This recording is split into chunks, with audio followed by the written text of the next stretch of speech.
obviously I thought our players did a great job when the game was on the line of making a lot of really big plays. And it's two really good teams playing super hard. I mean, I thought it was a really both teams played extremely hard, and both teams made a lot of plays.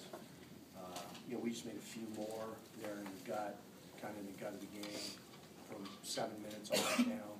I think the thing that really helped was, and I don't remember who said it in the huddle, but at the under-8 media timeout, somebody, I think a staff, somebody on the coaching staff, said this is right where we were with Florida State. And we were tied with Florida State with about 7 minutes left, and we drove that one out to a double-digit win. And so I think the positive memory of having driven out a game against Florida State helped us in this game. I thought we were very proactive. We weren't sitting on our heels. We were proactive when it came time to win. We weren't waiting for the clock to go away. We made some plays. Coach, the two major differences I see in this game from your game in Winston-Salem is obviously the defensive job on Burke and the fact that you were able to keep them off the foul line. They had a huge advantage at the foul line in Winston-Salem. How were you able to play as aggressively and still be able to not foul them as much as you did in Winston-Salem? Yeah, well, a lot of that was in Winston-Salem. We talked about the last 2 days in game preparation. In Winston-Salem, we just gave up too many straight line drives. When they beat us straight line to the rim. So now you're having to help, now you're having to rotate, and that's when you give up low boards, and that's when you foul. And I thought we did a much better job of not giving up straight line drives. I thought our guards did a very good job, even though we were pressing. Once they got going downhill a little bit, we kind of rounded them up and got them going to the sides where we could trap them, And the other thing was, in the game at their place, I think these two would tell you after having watched the film, and this is no knock, State's a great team, and I love them, but our energy wasn't right there. I mean, we were only in that 22 press we were in the whole game tonight. We were only in it 4 possessions at our place because, they went through us like a hot knife through warm butter at our place. Our energy just wasn't right. And I thought our energy was better tonight, so we could stay in it longer. And frankly, that's who we are, I mean, it's what we do, so let's go. So the press you ran tonight is typically how you play, but you didn't run it as many times there as you did here. We tried. Okay. But it turned into full court layups for the team in red uniforms, and I did not think that was a good idea at that point. So we got out of it. And tonight we were able to stay in it. This is your third straight since the Duke defeat. What things, have you all been doing differently to be successful these last few weeks? How ain't that a Douglas? I don't know. They're playing. But I feel like I'm kind of coaching the same. I don't know. Guys, anything? Have we done anything different?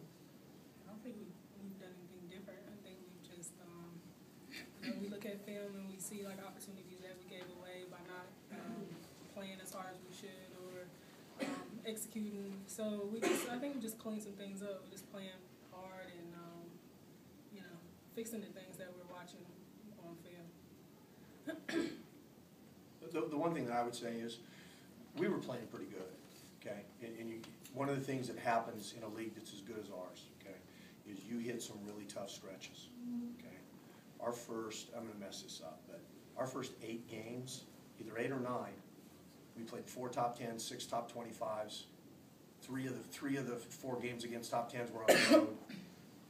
Well, I'd like to win those, but who wins those? You know what I mean? Duke's won 50 in a row at home for a reason, or whatever, however many they won. They're really good, Maryland's one of, And so, the one thing I can tell you is we talked during that stretch about when we played good and lost, we tried to focus on that. I remember after the Georgia Tech game, to tie game with about 3 minutes left, we get a breakaway, don't get it in, they make a couple buckets, okay? I remember going to the locker room after that game and saying, guys, if we do that the rest of the year, we'll be fine. We played good, we just didn't win. And I think in a league that's as good as this one, you have to be really careful when you hit a rough patch that it doesn't break you. And I thought our players showed really great resilience during that rough patch, okay, of understanding we're getting better, when we're playing good, because sometimes we were, sometimes we weren't, but sometimes we weren't, and then carrying that forward. And now we're in a little less difficult patch, and now, the benefits are paying off. So, question for the Kiwi. How much did you guys feed off of defense tonight? I mean, what does that do when you guys are trapping the way you are? What does that do for this team? How does it define you? Well, we're a team that like to get out and run. We like to push and transition, and Coach always tells us to play downhill. So when you can trap and get steals and force them to turn the ball over, that creates opportunities. It creates thirst to the basket.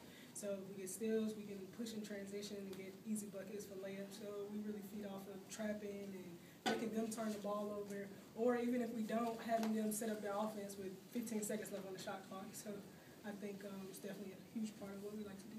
Today, did you feel like you had them every time you kind of you had them defensively? I don't know how many the way times did we turn them over. Well, I guess we did turn them over quite a bit. So yeah, say it again. I forgot. No, I was just saying, did you feel like every time you wanted to control the game, you could, just trapping? Yeah, Was I it? thought we could. Definitely. Coach, this is the second game your bench has really done a job in outscoring them. The two baskets I thought were rather critical were the 2 threes that Aaron Hall came in and hit for you. Comment on that? Yeah, I in the locker room after the game, I made a special point of praising Aaron Hall.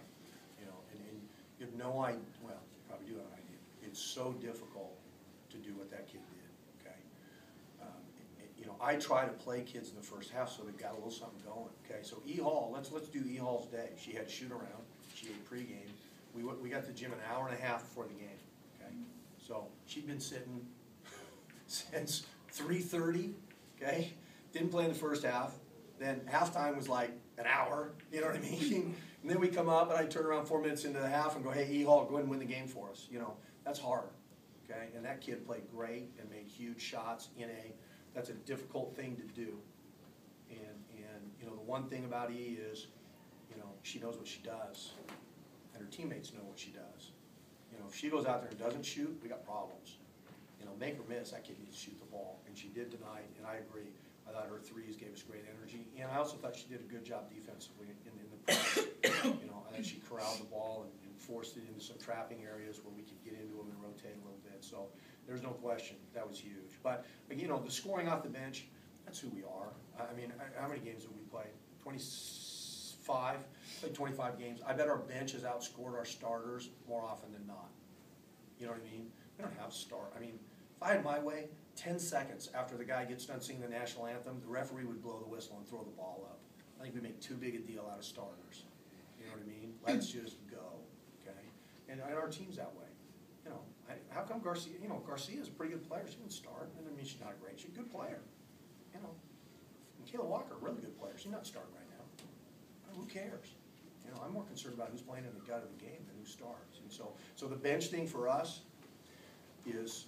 It's important because it means a lot of kids are contributing, but it's not as important because, you know, we really don't care.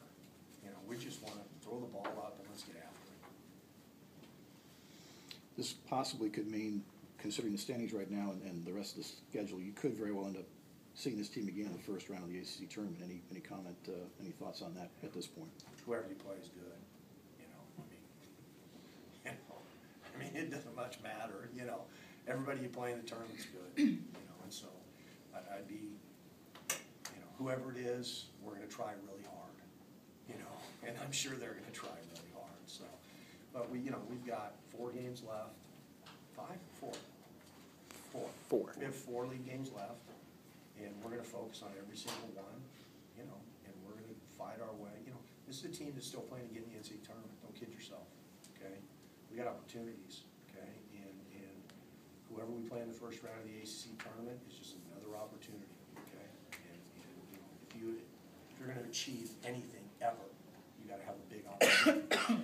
Big opportunities in front of ourselves, and now we may be able to achieve something. Mike, what were your thoughts about today's event? I mean, obviously there's a game, and there's an event that's tied to it. Is that just your thoughts I about thought it was really cool. You know, I mean, we talked about it. You know, we talked about it. We talked about, you know, right before we came up, you know, they hadn't seen these uniforms before. They came up warmed up in their black and gold ones. And then we went down and met with 15 minutes on the clock, and they were hanging in their lockers. It was like a bunch of 7-year-olds on Christmas morning, you know. But we talked about, at that meeting, I had the word respect up on the board, okay? And under it, I had Coach Yao, your opponent, your team, and the game, okay? And you gotta, again, this event is put together because of Coach Yao, okay? And we need to respect Coach Yao with our effort. She's a great competitor, is a great coach, okay? You need to respect your opponent, they're really good, okay? You need to respect your team, doesn't matter what color it is, that still says Wake Forest, okay? And then, I know players get tired of listening to me say this, but you gotta respect the game, okay? This game demands your respect, it demands that you play it the right way, okay? And so we talked about, there's an event going on, but you have to respect the game, okay? The other thing we talked about, frankly, was that because of the crowd, and because of the TV, and because it's such an emotional thing for NC State, the game, you know, and honoring Coach Yao, it's such an emotional deal. We talked about making sure that we played with a great sense of urgency, but stayed really level. You know, don't ride the roller coaster. Don't, you make a shot, fine. You miss a shot, fine. Stay level, stay focused. You know, if there's gonna be emotion, let it be on their side of the floor. We just need to play with urgency. And I think we did a pretty good job of that. They made a couple runs and we never freaked out.